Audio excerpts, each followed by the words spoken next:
श्री गणेशाय नमः। श्री वररामचंद्राय नमः। श्री हनुमते नमः। श्री गुरुचरण कमलेभ्यो नमः। उमापति महादेवाय नमः। भक्तजन, हम सभी लोग बाबा गोस्वामी तुलसीदास रचित श्री रामचरितमानस की अर्थ सहित व्याख्या का श्रवण अमृत रस पान कर रहे हैं। इस समय भूत भावन भगवान शिव शंकर माता पार्वती जी को मनु शतरूपा जी का प्रसंग बतला रहे हैं कि जिस कारण जन्म रहित निर्गुण और रूप रहित ब्रह्म अयोध्यापुरी के राजा हुए कि जेहि कारण अजय गुणय रूपा ब्रह्म भयउ कोसलपुर भूपा। जो प्रभु विपिन फिरत तुम देखा बंधु समेत धरे मुनि बेसा। जासु चरित अवलोकि भवानी सती शरीर रहु बहुरानी।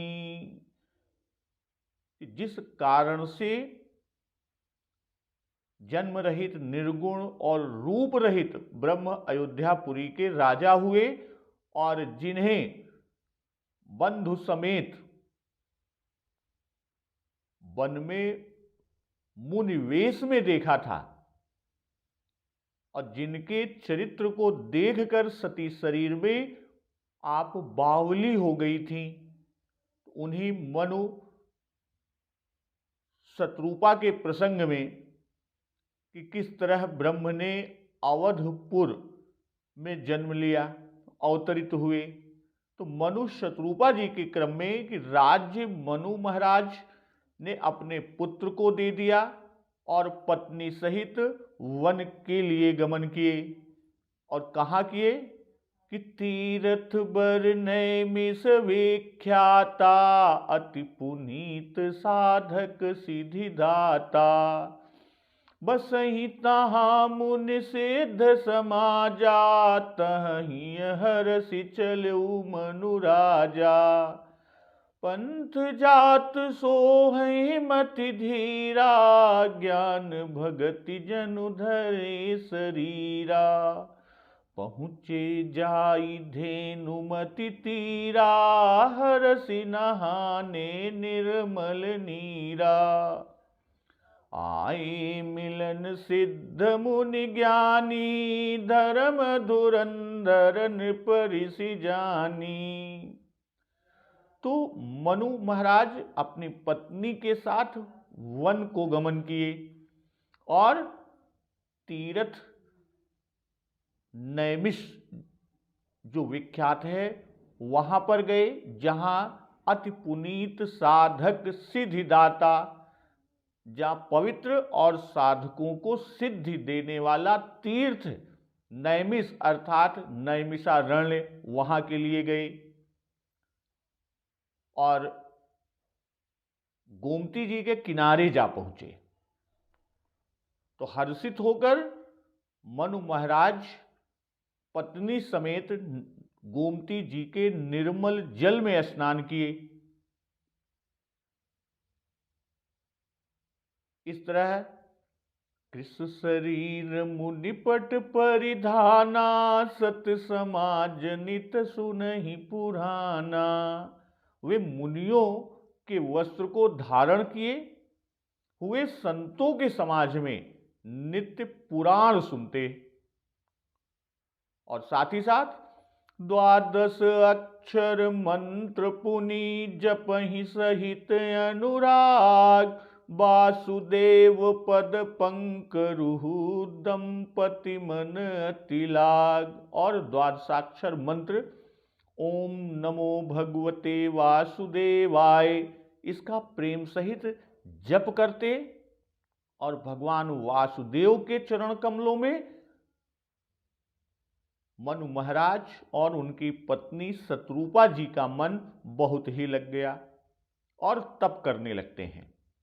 पहले साग फल कंद का आहार करते थे और सच्चिदानंद ब्रह्म का स्मरण करते थे और फिर श्री हरि के लिए तप करने लगे कि पुण्य हरि हेतु करन तप लागे, बारी आधार मूल फल त्यागे। और जल का आधार ग्रहण किया, मूल फल कंद को भी त्याग दिया।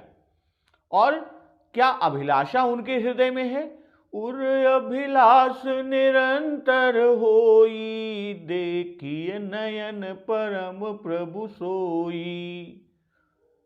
निरंतर यही हृदय में अभिलाषा हुआ करती कि हम किस तरह से उन परम प्रभु को आंखों से देखें। किन परम प्रभु? जिनके गुण लक्षण बता रहे हैं कि अगुण अखंड अनंत अनादि, जेहि चिंतहि परमार्थ वादी। जो निर्गुण हैं, अखंड हैं, अनंत और अनादि हैं, और परमार्थवादी अर्थात ब्रह्मज्ञानी और तत्ववेत्ता लोग जिनका चिंतन किया करते हैं। तो इस तरह तप करते हुए कि यही विधि बीते बरस खट, सहस बारी आहार, संबत सप्त सहस्त्र पुनी रहे समीर आधार। तो यहां जल का आहार करके जो तप करते हुए 6000 वर्ष बीते और फिर 7000 वर्ष तक वायु के आधार पर रहे, अर्थात वायु ही जीवन का आधार बनाए। और आगे बरस सहस दस त्याग्यु, सोऊ ठाढ़े रहे एक पद दोऊ। और 10,000 वर्ष तक वायु का आधार भी छोड़ दिया और स्वयंभू मनु महाराज और पत्नी शत्रुपा जी एक पैर पर खड़े रहे, यानी तब एक पैर पर खड़े होकर किए। तो इस तरह श्रवण सुधा सम बचन सुनी, पुलक प्रफुल्लित गात, बोले मनु करि दंडवत, प्रेम न हृदय समात। भगवान जी प्रसन्न होते हैं और आकाशवाणी होती है, तो कानों में अमृत के समान जो आकाशवाणी के शब्द हैं, ध्वनि है, वह कानों में अमृत के समान लगने वाले वचन को जैसे ही सुनते हैं, वह सुनते ही मनु महाराज और शत्रुपा जी का शरीर पुलकित और प्रफुल्लित हो गया। अब बोले मनु करि दंडवत, प्रेम न हृदय समात। तब मनु जी ने दंडवत कर वचन कहे और प्रेम उनके हृदय में समा ही नहीं रहा है। तो आज की कथा इसी के आगे से शुरू करते हैं कि सुनु सेवक सुर तरु सुर धेनु, विधि हरिहर बंदित पद रेणु। सेवत सुलभ सकल सुखदायक, प्रणत पाल सचराचर नायक। जो अनाथ हित हम पर नेहु, तव प्रसन्न होइह बर देहु। जो स्वरूप बस शिव मन माही, जेहि कारण मुनि जतन कराही। जो भुसुंडी मन मानस हंसा, सगुन गुण जेहि निगम प्रशंसा। हे प्रभु सुनिए, सुनु सेवक सुर तर सुर धेनु, कि आप सेवकों के लिए कल्प वृक्ष और कामधेनु हैं। अब विधि हरिहर बंदित पद रेणु, आपके चरण रज की ब्रह्मा विष्णु और शिव भी वंदना करते हैं। विधि हरिहर, विधि ब्रह्मा जी, हरि विष्णु जी और हर शंभु। बंदित पद रेणु, पद रेणु यानी जो चरण रज है, चरण की रज धूल है, उसकी वंदना करते हैं। सेवत सुलभ सकल सुखदायक, प्रणत पाल सचराचर नायक। आप सेवा करने में सुलभ हैं, या सेवा करते ही सुलभ होने वाले, और जिनकी सेवा सुलभ है, प्रणत पाल सचराचर नायक, संपूर्ण सुखों को देने वाले हैं और शरणागत का पालन करने वाले और चराचर मात्र के स्वामी हैं। जो अनाथ हित हम पर नेहू, तव प्रसन्न होई यह बर देहू। हे अनाथों का कल्याण करने वाले, यदि आपका हम पर प्रेम है तो प्रसन्न होकर यह वर दीजिए कि जो स्वरूप बस शिव मन माही, जेहि कारण मुनि जतन कराही। कि जो स्वरूप शिव जी के मन में बसता है, जिसके लिए मुनि लोग यत्न करते हैं, जो भुसुंडी मन मानस हंसा, सगुन अगुण जेहि निगम प्रशंसा। जो काग भुसुंडी जी के मन रूप मानस सर का हंस है, जो सगुण और निर्गुण दोनों हैं, जिसकी वेद बड़ाई करते हैं, जेहि निगम प्रशंसा, जिसकी वेद बड़ाई करते हैं। तो यहां कि सुनु सेवक सुर तरु सुर धेनु, विधि हरिहर बंदित पद रेणु। तो यहां सुरतरु और सुरधेनु दोनों की ही उपमा दिया। मनु महाराज जी कह रहे हैं, और दोनों मनोरथ के देने वाले हैं, सुरतरु भी और सुरधेनु भी। पहले सुरतरु को कहा, फिर सोचे कि वृक्ष तो जड़ है, जब कोई उसके पास पहुंचेगा तब वह उसके मनोरथ को पूर्ण करेगा। भाई उसके मनोरथ को कब पूरा करेगा? जब कोई उसके पास पहुंचेगा, और हम असमर्थ हैं, आप तक नहीं पहुंच सकते। आप ही कृपा करके हमारे पास आए और हमारे मनोरथ को पूर्ण करें। फिर उसके बाद सुरधेनु सम कहा, सुनु सेवक सुर तर सुरधेनु। और फिर कहते हैं कि विधि हरिहर बंदित पद रेणु। तो यहां पर भगवान सेवक के हितकारी हैं, और इसी बल पर तब किया था कि ऐसे प्रभु सेवक बस अहि, भगत हेतु लीला तन गही। जो यह बचन सत्य श्रुति भाका, तव हमार पूजी अभिलाषा। तो अब इसी बल पर वर मांगते हैं कि आप सेवक के लिए कल्पवृक्ष हैं, सेवक के लिए कामधेनु हैं। तो यहां पर सुरतरु और सुरधेनु दोनों उपमाएं दिए। कहने का भाव कि जो भक्त आपके यहां आ जाते हैं उनके लिए तो आप कल्पवृक्ष हो, और जो आपके यहां नहीं पहुंच पाते उनके लिए कामधेनु हो। भाई उनके पास आप स्वयं जाकर उन लोगों के मनोरथ को पूर्ण करते हैं। अब विधि हरिहर बंदित पद रेणु। भाई त्रिदेव आपके चरण रज की वंदना करते हैं। त्रिदेव विधि ब्रह्मा, हरि, विष्णु और हर महेश या शिव जी, तो ये त्रिदेव आपके चरण रज की वंदना करते हैं। तो इसको कहने का जो आशय है कि जिनकी सेवा ब्रह्मा आदि करते हैं, तो वे परम प्रभु स्वयं सेवक की सेवा करते हैं। भाई किनकी सेवा करते हैं? अपने सेवक की। भाई विधि हरिहर बंदित पद रेणु। जब माता सती प्रभु श्री राम की परीक्षा लेने गई थी, तो उस समय कि देखे शिव विधि विष्णु अनेका, अमित प्रभाव एक ते एका। बंदत चरण करत प्रभु सेवा। यानी वहां पर जब माता सती जी परीक्षा लेने के लिए जाती हैं तो वो ये देखती हैं कि अनेक शिव, अनेक ब्रह्मा जी, अनेक विष्णु, और सब एक से एक प्रभाव वाले, और सब उनके चरण की सेवा कर रहे हैं, वंदना कर रहे हैं।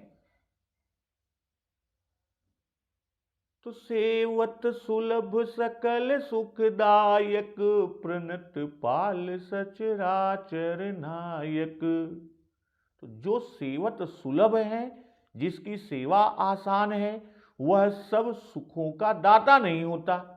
इसलिए सेवत सुलभ कहने कर फिर कहते हैं सकल सुखदायक।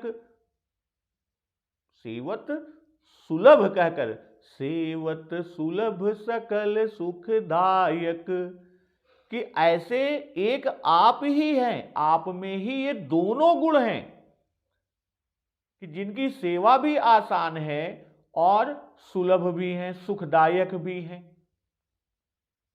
कि सकल सुखदायक, जैसे उल्लेख है कि तुलसीदास सब भांति सकल सुख, जो चाहस मन मेरो, तव भजु राम काम सब पूरन करई, कृपा निधि तेरो। विनय पत्रिका में उल्लेख है।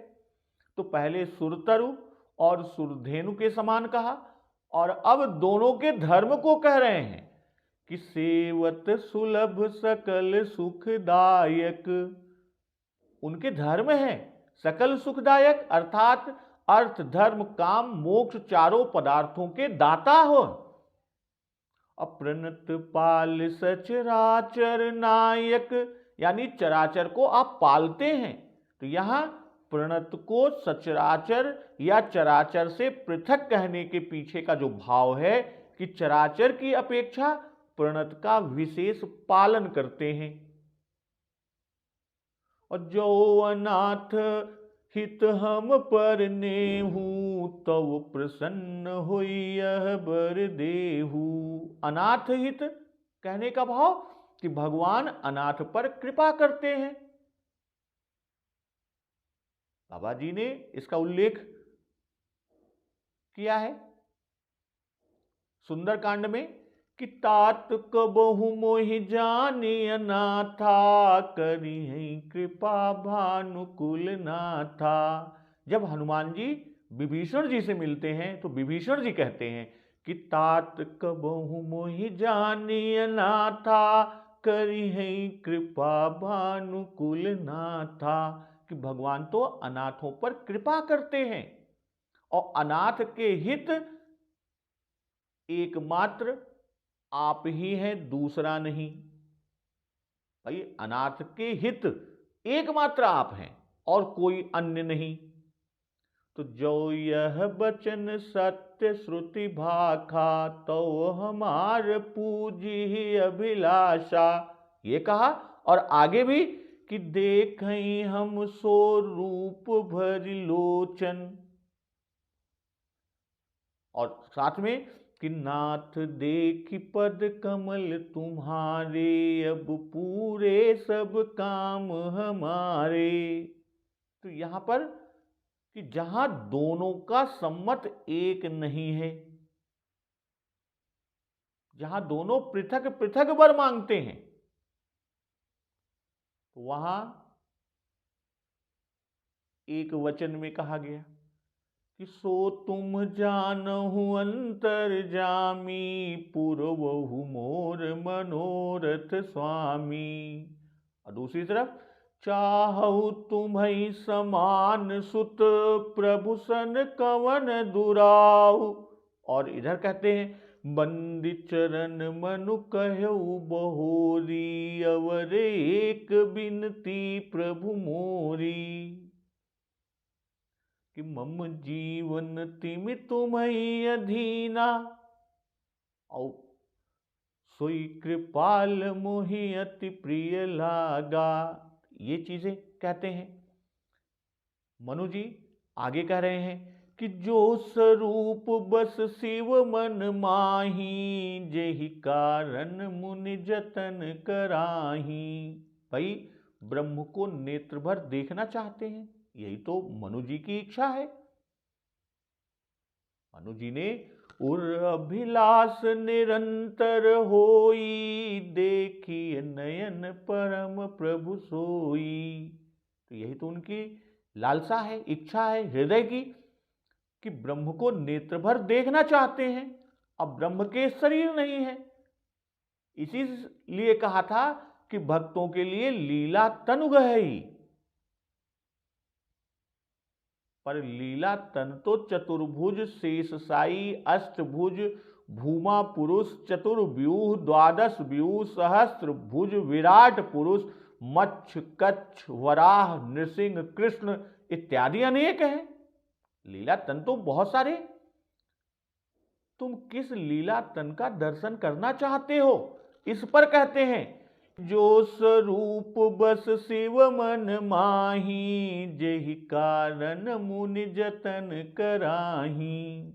कि जो स्वरूप शिव जी के मन में बसता है, जिस स्वरूप के लिए मुनि लोग यत्न करते हैं कि हमारे हृदय में बसे, कर ध्यान ज्ञान विराग जोग अनेक मुनि जेहि पावही। भाई स्वरूप की प्राप्ति में शिव जी सिद्ध हैं, उनके मन में मूर्ति बसती है। मुनि साधक हैं, वे मूर्ति अपने हृदय में बसाने के लिए साधन करते हैं। तो जिन मुनियों के साधन सिद्ध हो जाते हैं तो उनके हृदय में प्रभु बसते हैं कि राम करहु के ही भांति प्रशंसा, मुनि महेश मन मानस हंसा। तो शिव जी के मन में जिस स्वरूप में बसते हैं उसी स्वरूप, और जो मुनि जत्न करते हैं प्रयत्न करते हैं कि वह, या उनके लिए साधन करते हैं, तब करते हैं कि वह स्वरूप उन्हें मिल जाए, उसी स्वरूप की बात कर रहे हैं। तो आगे मनु जी कह रहे हैं कि जो भुसुंडी मन मानस हंसा, सगुन अगुण जेहि निगम प्रशंसा।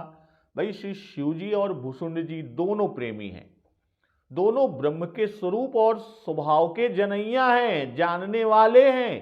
इसी से दोनों के मन में स्वरूप का बसना बता रहे हैं कि काग भुसुंडी संग हम दो, मनुज रूप जानई नहीं को। परमानंद प्रेम सुख फूले, बीथिन फिर ही मगन मन भूले। अस सुभाऊ कहु सुनऊ न देखऊं, केहि खगेश रघुपति समलेखऊं। कि शिव मुनि और भुसुंड तीन नाम बताई, और इन तीनों के नाम को कहकर ज्ञान कर्म और उपासना तीनों से भगवान की प्राप्ति को दिखा रहे हैं। यह एक तरह का शिक्षा है जगत के लोगों को। भाई शिव मुनि और भुसुंडी इन तीनों के नाम देकर कह रहे हैं कि ज्ञान कर्म और उपासना इन तीनों से भगवान की प्राप्ति होती है। शिव जी ज्ञानी हैं, मुनि कर्मकांडी हैं और भुसुंड जी उपासक हैं। तो कहने का आशय कि भगवान ज्ञानी कर्मी और उपासक तीनों को प्राप्त होते हैं। असगुण अगुण जेहि निगम प्रशंसा, सगुण और निर्गुण कहकर जिसकी स्तुति वेद करते हैं। वेद ने स्तुति किया कि जय सगुण निर्गुण रूप रूप अनूप भूप शिरोमणे। तो श्री राम जी के सगुण और निर्गुण ये दो रूप हैं। निर्गुण रूप पहले ही कहा है कि अगुण अखंड अनंत अनादि, जेहि चिंतहि परमार्थवादी। नेति नेति जेहि वेद निरूपा, निजानंद निरपाधि अनूपा। तो सगुण स्वरूप अब आगे कहेंगे कि नील सरोरुह नीलमणि, नील नीरधर श्याम। अब यह सगुण स्वरूप को आगे अभी दोहे में बताएंगे। तो वेद निर्गुण ब्रह्म का निरूपण करते हैं कि नेति नेति कही वेद निरूपा, और सगुण ब्रह्म की प्रशंसा करते हैं कि सगुण अगुण जेहि निगम प्रशंसा। तो एक का निरूपण और दूसरे की प्रशंसा करने के पीछे का भाव कि निर्गुण ब्रह्म में वाणी का प्रवेश नहीं है। यतो वाचो निवर्तन्ते अप्राप्य मनसा सह, असगुण में वाणी का प्रवेश है, इसी से प्रशंसा कहते हैं। और यहां कहते हैं कि सगुण अगुण जेहि निगम प्रशंसा। भाई उत्तरकांड में वेद स्वयं कहते हैं कि ते कहु जानहु नाथ हम तव सगुण जस नित गावही। यह वेद स्वयं कहते हैं। तो शिवजी भगवान है, राम भक्ति के आदि आचार्य हैं, यानी ये पहले आचार्य कौन? भूत भावन भगवान शिव शंकर जी राम भक्ति के प्रथम आचार्य हैं। ज्ञान वैराग्य वेद तत्व आदि सबके ज्ञाता हैं। तुम त्रिभुवन गुर वेद बखाना, अजोग ज्ञान वैराग्य निधि। तो मुनि, ये तो शिव जी मुनि इंद्रिय विषय सुख को त्याग कर अनेक कष्ट को उठाकर उपाय करते हैं, तो परात्पर रूप ही के लिए तो करते होंगे।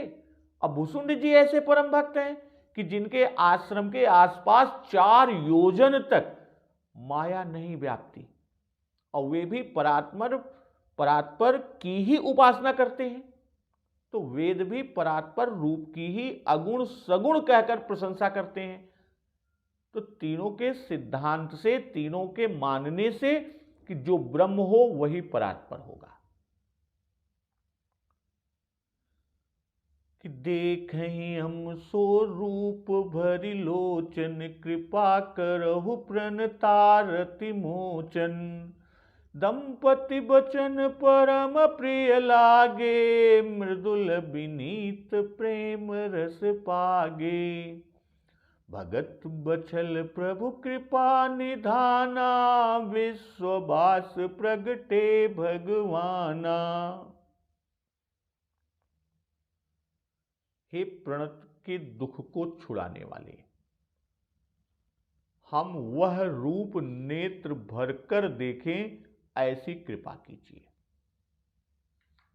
कह रहे हैं कि देखें हम सो रूप भरि लोचन, कि हे शरणागत के दुख को मिटाने वाले प्रभु, ऐसी कृपा कीजिए हम पर कि हम उसी रूप को नेत्र भर कर देखें। कौन से रूप? जो भुसुंडी मन मानस हंसा, सगुण अगुण जेहि निगम प्रशंसा। और आगे कहते हैं कि दंपति बचन परम प्रिय लागे, मृदुल विनीत प्रेम रस पागे। कि दंपति के यानी स्वयंभू मनु और उनकी पत्नी रानी, दोनों के कोमल नम्र और प्रेम के रस से सने हुए वचन प्रभु को परम प्रिय लगे।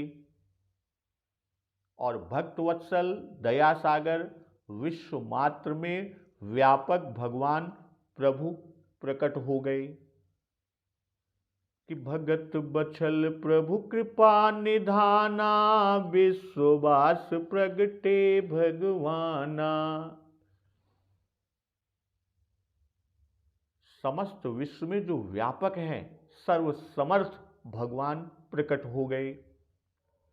और नील सरोरुह नील मणि, नील नीरधर श्याम। लाजहि तन शोभा निरखी, कोटि कोटि सतकाम। कि भगवान के नीले कमल, नीलमणि और नीले जलयुक्त मेघ के समान कोमल, प्रकाशमय और सरस श्याम वर्ण, इस चिन्मय शरीर की शोभा को देखकर करोड़ों कामदेव भी लजा जाते हैं। लाजहि तन शोभा निरखी कोटि कोटि सतकाम। तो यहां पर मनु महाराज जी कहते हैं कि जो रूप शिव आदि ध्यान रखकर मन में देखते हैं वही रूप हम प्रत्यक्ष नेत्र भर कर देखें। प्रभु से कहते हैं, विनती करते हैं, अकृपा करहु प्रणतारति मोचन। आप प्रणत की सुनते हैं तो प्रणत की आरती कर हरने वाले हैं। हम प्रणत हैं, हमारी आरती हरण कीजिए, हमारे दुख को दूर कीजिए। कहने का आशय कि आपके दर्शन के बिना हम दोनों अत्यंत आर्त हैं और हम इस योग्य नहीं कि आप दर्शन दें। तो हमारे ऐसे सुकृत ही नहीं है कि दर्शन प्राप्त हो सके। तो आपकी कृपा का ही एक भरोसा है, उसी का सहारा है। तो आप अपनी ओर से कृपा कर हमको दर्शन दीजिए। और दंपति वचन यानी पहले तो केवल मनु जी ही बोले कि बोले मनु करि दंडवत, किंतु यहां पर दंपति वचन, यहां मनु महाराज और शत्रुपा जी दोनों ही बोले, दोनों का बोलना। भाई अब कैसा परम प्रिय लागे, तो परम प्रिय लगने के कारण आगे कि मृदुल विनीत प्रेम रस पागे।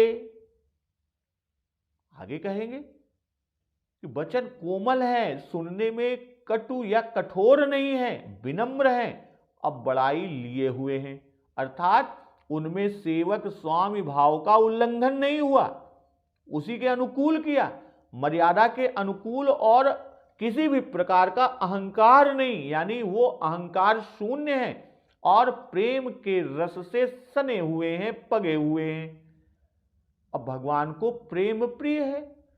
राम ही केवल प्रेम पियारा, जान लेऊ जो जान निहारा। इसी से ये वचन परम प्रिय लगे मनु जी के। आगे कि भगत बचल प्रभु कृपा निधाना। राजा ने कहा था कि आप सेवक के कामधेनु हैं, कल्पवृक्ष हैं और प्रणतपाल हैं। तो इन्हीं वचनों को चरितार्थ करने के लिए भक्त वत्सल यानी सेवक सुरधेनु भगवान है, तो भक्त वत्स ही हुआ। और स्वयं भक्त के पास प्रभु आए, तो भगत वत्सल विशेषण को देकर कि जो राजा जी ने कहा था, मनु जी ने कहा था, करहु कृपा प्रणतारति मोचन, अर्थात कृपा करके मुझ आर्त को दर्शन दीजिए। तो इस वचन को चरितार्थ करने के लिए कृपा निधान। अब भगवान कृपा करके प्रकट हुए। अब भगवान के प्रकट होने का मुख्य कारण क्या है? कृपा ही है। आगे भी आएगा कि भय प्रगट कृपाला दीन दयाला कौशल्या हितकारी, और सो प्रगट करुणा कंद शोभा बृंद अग जग मोहि। तो वह प्रकट होने का मुख्य कारण क्या है? कृपा ही है। अब विश्ववास प्रगटे भगवाना, वे कहीं अन्यत्र से नहीं आए, उनका वास तो विश्व मात्र में है। विश्ववास, विश्व में ही वास है उनका, और वे वहीं से उसी जगह जहां के तहां ही प्रकट हो गए। देश काल दिश विद सहु माही, कहूं सो कहां जहां प्रभु नाही। और प्रगटे का भाव कि सूक्ष्म रूप से भगवान तो सर्वत्र हैं, बस दिखाई नहीं पड़ते। तो वहीं पर वो क्या हुए? प्रकट हो गए। और प्रगटे भगवाना कि ऐश्वर्यमान रूप को प्रकट हुए, ऐश्वर्यमान रूप के साथ प्रकट हुए। अनील सरोरुह नील मणि, नील नीरधर श्याम, लाज ही तन शोभा निरखी कोटि कोटि सत काम। भाई कमल समान कोमल और सुगंधित, कमल समान नील सरोरुह नीलमणि नील नीरधर श्याम। तो कमल के समान कोमल और सुगंधित, नीलमणि के समान चिक्कन और दीप्तिमान, और नीले मेघों के समान गंभीर श्याम शरीर। तो संसार में जल, थल और नभ ये तीन ही स्थान हैं कि जल चर थल चर नभ चर नाना, जे जड़ चेतन जीव जहाना। तो इन तीनों स्थानों की एक एक वस्तु की उपमा दिए। भाई जल के कमल की उपमा, पृथ्वी के मणि की उपमा और आकाश के मेघ की। नीरधर शब्द से सजल मेघ को बताया। नील नीरधर श्याम में नील नीरधर का विशेषण है, उसकी विशेषता, और श्याम भगवान का की विशेषता या उनका विशेषण है। तो लाज ही तन शोभा निरखी कोटि कोटि सत काम। भाई इसका उल्लेख कि श्याम शरीर सुभाय सुहावन, शोभा कोटि मनोज न सावन। तो कामदेव का रंग श्याम है, इसी से काम की उपमा को दिया। और कमल, मणि और नीरधर तीन उपमाओं के जो भाव, वो हम बात करते हैं कि यहां तीन उपमान दिए और इन तीनों में मिलकर 16 धर्म हैं, कमल, मणि और नीरधर। तो इनकी उपमा देकर शरीर यानी तन के खोडस शोभायमान गुण को प्रदर्शित किया। भाई कमल की उपमा देकर 6 गुण को दिखाया, मणि के 8 गुण और मेघ के 2 गुण, इस तरह 16 गुण की बात हुई। और जो कमल के धर्म हैं वह सुंदरता, कोमलता, सुकुमारता, सुगंधता, मनोहरता और मकरंद। और प्रभु का शरीर सर्वांग सुडौल, कोमल, सुकुमार, सुगंध युक्त, सहज ही मनोहर और असीम माधुर्य रस युक्त है। और जो मणि के धर्म है उज्ज्वल, स्वच्छ, आवरण रहित, शुद्ध, अपावन न होने वाला, सुषमा, एक रस से दीप्ति और आब वाला। ठीक उसी प्रकार से प्रभु तमोगुण आदि रहित हैं, देह में मलिनता नहीं है, निरंजन निर्मल एक रूप है, तन मन शुद्ध है, शोभा, नव यौवन, तेज, लावण्य आदि धर्म युक्त हैं। अब मेघ गंभीर श्याम और बिजली युक्त। तो प्रभु का शरीर श्याम तन और तन पर पीत पट, पीला पट। तो यहां पर भूत भावन भगवान शिव शंकर जी मां जगदंबा पार्वती जी को बता रहे हैं कि प्रभु जो प्रकट हुए तो उनका शरीर कि लाज ही तन शोभा निरखी कोटि कोटि सत काम, यानी करोड़ों कामदेव उनकी शोभा के सामने कम है। और श्याम तन के लिए उपमा पर उपमा देते गए, फिर भी कोई क्षमता न दिखा पाए और अंत में कहना पड़ा कि लाज ही तन शोभा निरखी कोटि कोटि सत काम। तो कोटि कोटि सत कहने के पीछे का भाव जो है कि जैसे एक दीपक से अधिक प्रकाश 2 दीपक में, 2 से अधिक प्रकाश 3 दीपक में, वैसे ही यदि संख्या रहित कामदेव एकत्र हो और उन सब की समष्टि शोभा श्री राम जी के श्याम तन की शोभा के सामने बिल्कुल तुच्छ हो जाती है।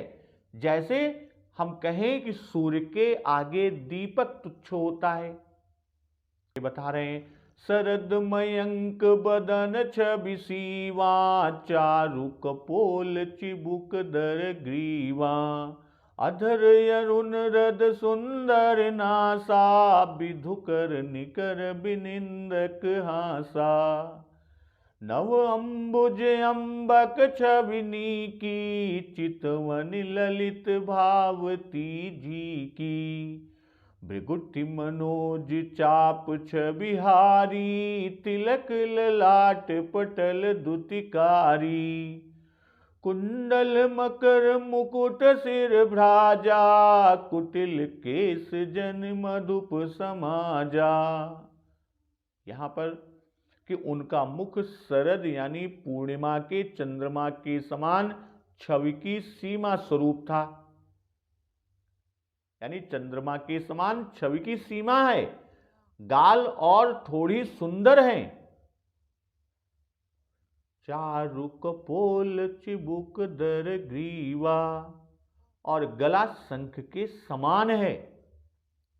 और अधर अरुण रद सुंदर नासा, विधुकर निकर बिनिंदक हासा। ओंठ लाल, दांत और नाक सुंदर हैं। हंसी उनकी कैसी है? हंसी चंद्रमा की किरण समूह को अत्यंत निम्न दिखाने वाली, नीचा दिखाने वाली है। नेत्रों की छवि कि नव अम्बुज अम्बक छबिनी की, चितवन ललित भावती जी की। कि नेत्रों की छवि नए खिले हुए कमल की छवि से भी अधिक सुंदर है, और चितवन स्नेह से भरी हुई, मन को मोहने वाली, मन को भाने वाली है। अब भौहें कि भृकुटि मनोज चाप छबिहारी, तिलक ललाट पटल दुतिकारी। भौहें कामदेव के धनुष की शोभा को हरने वाली हैं, और ललाट पटल पर जो तिलक है वह समूह बिजली का सा प्रकाश कर रहा है। अब कानों में कि कुंडल मकर मुकुट सिर भ्राजा, कुटिल केस जनु मधुप समाजा। कि कानों में मकर की आकृति वाला कुंडल और सिर पर मुकुट सुशोभित है, और टेढ़े घुंघराले बाल क्या हैं? मानो भ्रमरों के समाज हैं। और इससे पहले कहा नील सरोरुह नील मणि, नील नीरधर श्याम। लाजहि तन शोभा निरखी, कोटि कोटि सतकाम। उसमें 16 गुण कहे, तो उनमें कमल, मणि और मेघ ये 3 ही उपमान कहे। तो वहां जो 13 धर्म गुप्त कहे, वही 13 उपमान अब आगे कह रहे हैं। कि मुख शशि ग्रीव, भाई मुख क्या है? शशि के समान। ग्रीव शंख यानी गला शंख के समान। हास्य चंद्र किरण, हंसते हैं तो चंद्रमा की किरण के समान। नेत्र कैसे हैं? कमल के समान। भ्रिकुटी कामचाप, कुंडल मकर और मकर की आकृति। केस भ्रमर का समाज है। भुजदंड करिकर है। कंधर केहर के समान, सिंह के समान। पीतपट बिजली तड़ित के समान, और उदर रेखा लहर, नाभि यमुन भंवर और पद राजीव। तो दोहे में कहा कि शरीर की शोभा को देखकर असंख्यों कामदेव लज्जित हो जाते हैं। कि लाजहि तन शोभा निरखी, कोटि कोटि सतकाम। तो उसके प्रमाण के लिए यहां पर कपोल, चिबुक, अधर, दांत, नासिका, चितवन, तिलक, ललाट, मुकुट, सिर, श्रीवत्स, उर, वनमाला, पदिक, आभूषण, जनेऊ, बाहुबल, कट, निसंग, कर, धनुष, बाण, इन 22 अंगों की शोभा की उपमा। तो इस तरह शरद मयंक बदन छवि सीवा, चारु कपोल चिबुक दर ग्रीवा। भाई शरीर के श्याम वर्ण की शोभा को बताकर सब अंगों की शोभा कह रहे हैं। कि शरद चंद्र से मुख की छवि अधिक है। शरद चंद्र निंदक मुख नीके, भाव कि शरद मयंक से निर्मल चंद्र कहा, और छवि सिंह से पूर्ण चंद्र कहा, क्योंकि पूर्णिमा का पूर्ण चंद्र छवि की सीमा होती है, उसके बाद पूर्णिमा के बाद पुनः कम होने लगता है। तो रामचंद्र जी का मुख छवि की सीमा है, अतः उसकी उपमा छवि सिंह चंद्र की दिया है। भय मगन देखत मुख शोभा, जनु चकोर पूरन शशि लोभा। और छवि के अंग कौन से हैं? छवि के अंग द्युति, लावण्य, रूप, सौंदर्य, रमणीयता, कांति, माधुरी, मृदुता और सुकुमारता। अब मुख को शरद चंद्र कहा, और चंद्रमा में भी ये सब अंग हैं। तो मुख में लावण्य जैसे कि मोती का पानी, और चंद्र में श्वेतता, भाई चंद्र की श्वेतता। और आगे बता रहे हैं कि अधर अरुण हृद सुंदर नासा, विधुकर निकर बिनिंदक हासा। हास जो है वो चंद्र किरण के समूह का निंदक है, तो इससे दांतों की चमक को दिखाया। अब मुख शरद चंद्र को लज्जित करता है और हास चंद्र किरण को लज्जित करता है। तो चंद्रमा से किरण है और मुख से हास है। तो श्री रामचंद्र जी राजा से हंसकर मिले, यह प्रभु का स्वभाव है, वे सबसे ही हंसकर मिलते हैं। नव अंबुज अंबक छबिनी की, चितवन ललित भावती जी की। नवीन कमल से भी नेत्रों की छवि नीकी है, और सुंदर चितवन जी की भावती है। कहने का आशय कि नेत्रों की उपमा कमल की दी, पर चितवन की कोई उपमा है ही नहीं, तो उपमा दें तो कहां से दें? भाई चितवन जी को भावती है, अर्थात जी के भीतर ही रह गई, बाहर न प्रकट करते बना कि चितवन चारु मार मनुहरनी, भावती हृदय जाति नहीं बरनी। अब भावती जी की का एक भाव कि जब श्री रामचंद्र जी हंसकर चितवते हैं, तब उनकी चितवन जी की जलन यानी हृदय के ताप को हर लेती है कि जी की जर निहरत हंसी हेरत। अब भगवान अपनी स्नेहमयी दृष्टि से सबके हृदय को सुखी कर रहे हैं। इसी बात को गीतावली में कि चितवन भगत कृपाल कहा है। अभ्रकुटि मनोज चाप छबिहारी, तिलक ललाट पटल दुतिकारी। भाई भौहें की शोभा टेढ़ेपन की है, इसी से धनुष की उपमा दी, धनुष की तरह भौहें। और धनुष सुंदर नहीं होता, इसी से काम के धनुष की उपमा दी कि मनोज चाप छबिहारी। तो काम के धनुष से भी ये सुंदर हैं, इसलिए मनोज चाप छबिहारी कहा कि उनकी छवि मनोज यानी कामदेव के धनुष की छवि को भी हर लेता है, उसको भी कम कर देता है। काम का धनुष इतना सुंदर है कि उसका नाम उन्मादन है। कामदेव जी के धनुष इतना सुंदर कि उसका नाम उन्मादन है, अर्थात उन्माद उत्पन्न कर देता है। तो इस भौह के सामने उन्मादन भी कुछ नहीं।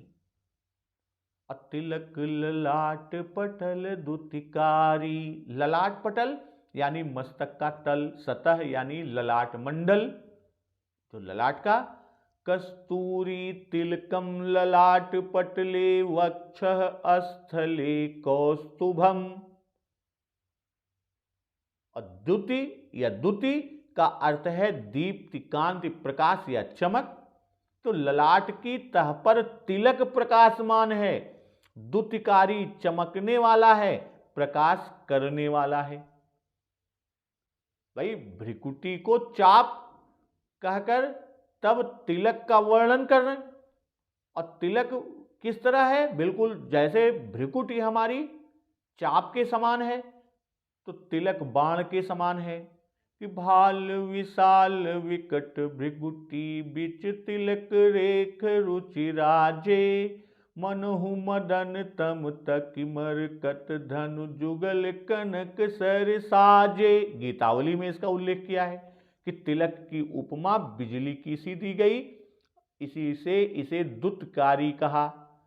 अकुंडल मकर मुकुट सिर भ्राजा कुटिल केस जन मधुप समाजा। भ्राजा कि मुकुट में अनेक प्रकार की मणियां लगी हुई हैं। अकुटिल केस जनु मधुप समाजा, ऐसा जान पड़ता है कि मानो बहुत सारे भंवरे सिमटकर एक जगह पर आकर बैठ गए। और समाज एकत्र होने से ही जुल्फों की उपमा हुई। भाई भ्रमर चिकने और श्याम होते हैं, तो वैसे ही प्रभु श्री राम के केस सचिक्कन यानी चिक्कन हैं और श्याम हैं। शोभा का वर्णन मुख से उठाया क्योंकि माता पिता की दृष्टि पुत्र के मुख पर ही रहती है। और आगे बता रहे हैं कि उर श्री वत्स रुचिर बनमाला पदिक हार भूषण मणि जाला के हरि कंधर चारु जनेऊ बाहु विभूषण सुंदर तेऊ करि कर सरिस सुभग भुज दंडा कटिन संग कर सर को दंडा। हृदय पर श्रीवत्स का चिन्ह, सुंदर वनमाला, 9 रत्न जटित। यही चीज कह रहे हैं कि हृदय पर श्रीवत्स, सुंदर वनमाला, रत्न जटित हार और मणियों के आभूषण सुशोभित।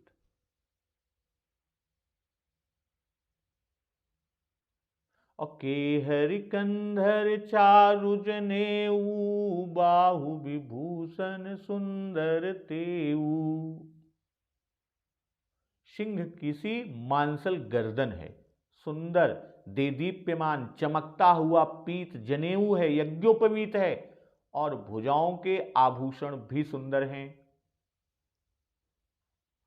और करि कर सरिस सुभग भुज दंडा कठिन संग कर सर को दंडा। हाथी के सूंड के समान सुंदर भुजदंड हैं और कमर में तरकस और हाथों में धनुष बाण हैं।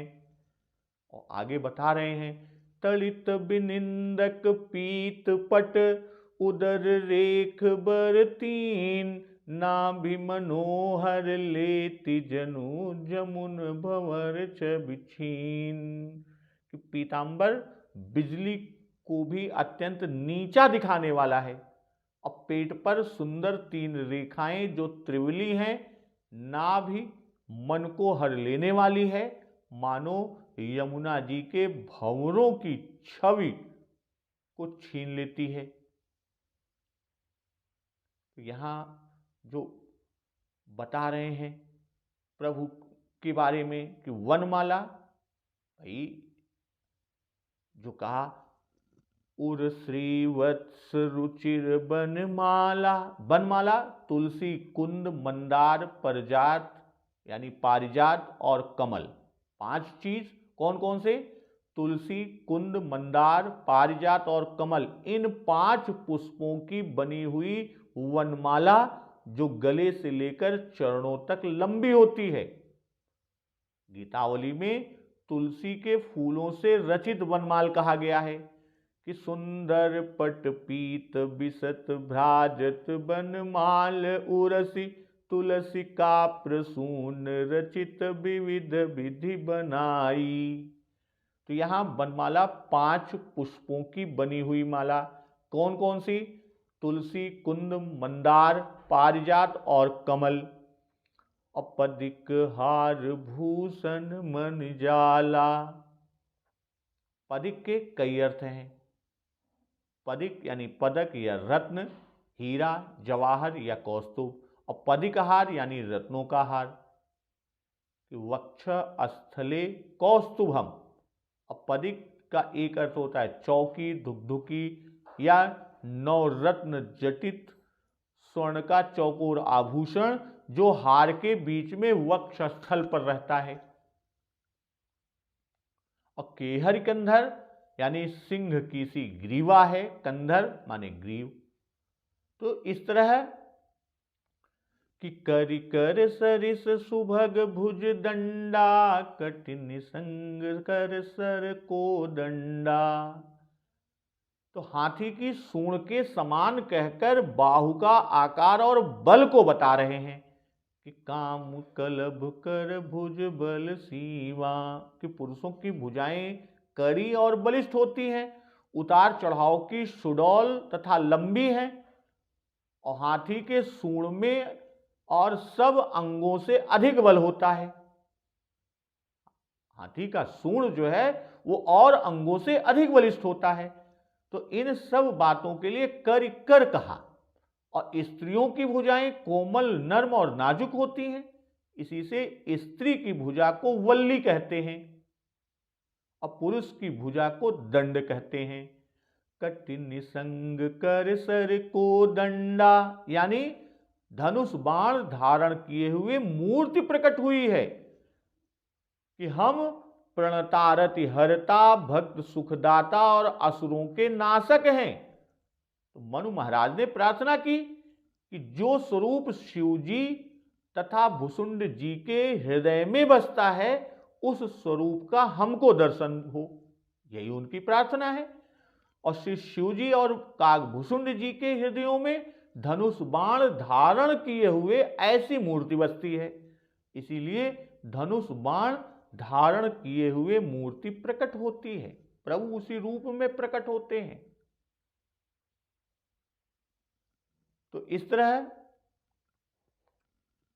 कि तड़ित बिनिंदक पीत पट, उदर रेख बर तीन, नाभि मनोहर लेति जनु जमुन भंवर छवि छीन।